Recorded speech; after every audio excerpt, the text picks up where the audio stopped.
Tapos yung buntot niya eh. Ang maharo doon si GR. Natog-break tayo si GR. Kumakain. Yun yung Sleep, kapit bahay. Katabi siya, alam. si Steven.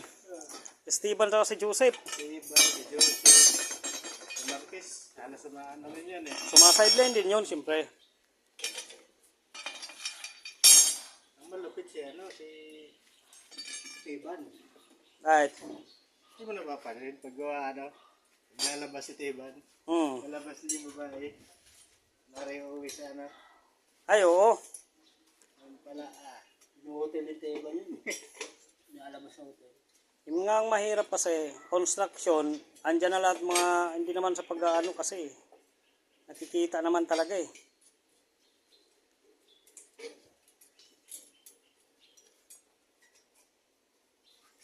Kaya wag na wag magdadala ng asawa pagdating sa construction. Eh maraming magiging kakurpo mo dyan. si Joseph naman. Sinachat, tinitiksan. Harap-harapan. Wag na yan, wag na isa na yan. Pwede nyo yan mamaya. Pupukpukin na lang yun ng bakal. Dinay pa siya. Wala nasabi. Sus.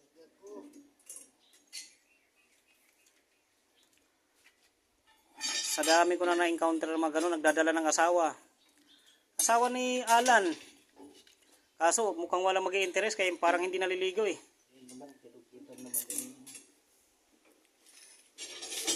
Ito Vicente ka. Gusto rin tumigo sa asawa ni Lagas. Oh? Hindi niya lang tinuloy. Ay nako. Kasi Tito Edith na tuloy. Ah. Maaari yung mga ganun. Tito Edith nakakatulog pa doon.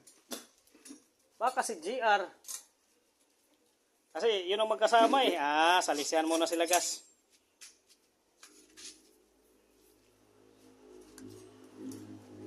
Yun naman ang sinasabi ko. Kahit sa mga project ko, hindi ako nagpapapunta ng babae. Diba dati bawal daw sabi ni Porong Miguel? Oo. Ang katagalan. Nag-umpisa yun sa asawa ni William. Oo.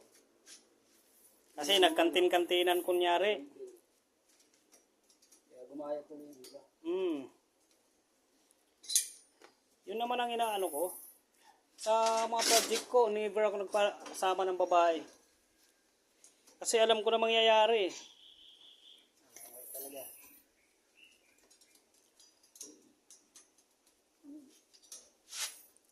Ay kung Asawa pa naman ni Lagas, may kasamang anak din na. Kung sa isulan. may kalungkutan din yung anak. Ang lalaki. Hindi, babae yun. Lalaki. Nag-extra nga yun doon eh. Hindi, may babae pa siya. May babae rin siya na anak. Yun siya. Yung anak. Nung unang punta, May anak na yun. di ba doon sila nakatambay sa may, parang ng court.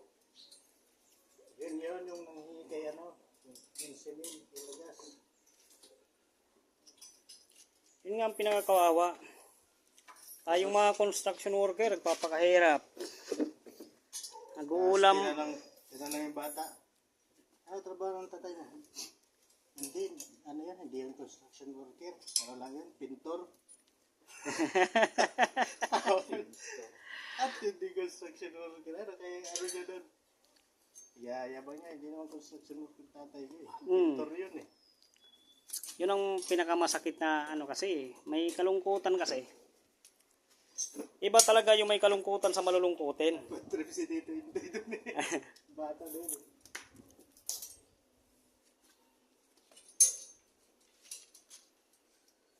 Yossi ba naman sa Mukhang adik-adik pa.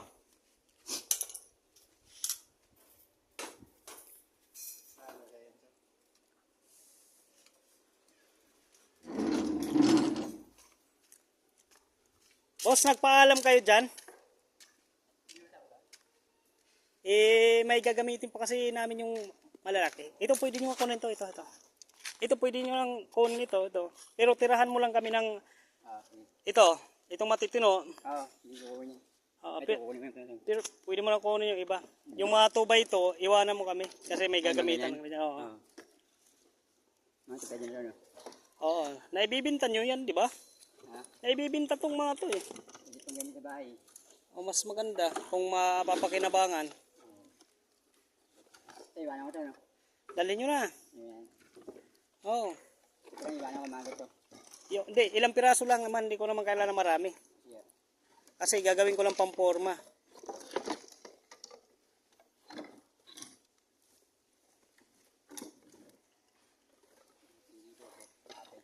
Yan, kunin mo na yan. Yan, isa na yan. Yun, yung kahoy na yun. Yan. Wala naman na yan. Hindi na yan mapapakinabangan. Ito, matibay ba? Ano? Matibay ho yan. Ano? Pampusti. Op. Yung unang kahoy nito. Oh, Dugtong na, pusti na yun eh. binibili nga sana yan. Hindi ko binintay. Hindi na bumalik. Ay, hala. Kunin nyo na. Lang.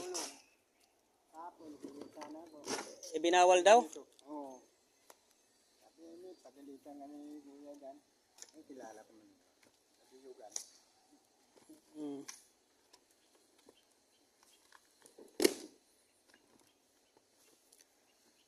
Yan na lang muna.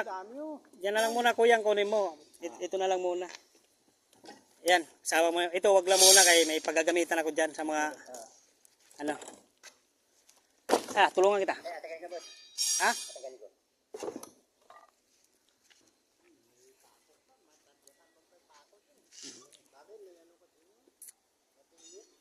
Gagamitin kasi namin pamporma.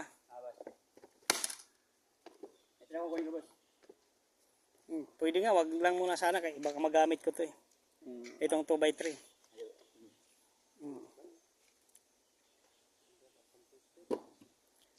Oh, pwede pa yan pang ano ng bahay.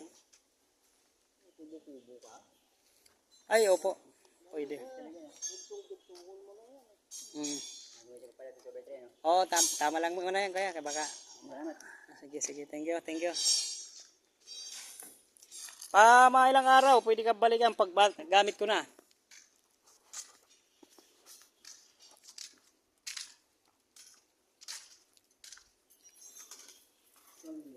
Gagamitin daw yung posta sa bahay niya.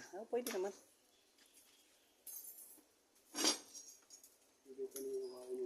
Paano maging matibay bulok na nabali na nga eh. Binagsak eh. Hindi mo namin na mahaba. Wala na yun. Alambot na rin yun. Hindi mabubuhat ng isa yun. Na tatlo na ako. Binuhat natin. Alam mo kasi pag nababad na at saka may anay pa yan, sa labas na lang ang buo niyan. 100% na yung loob niyan, bulok na.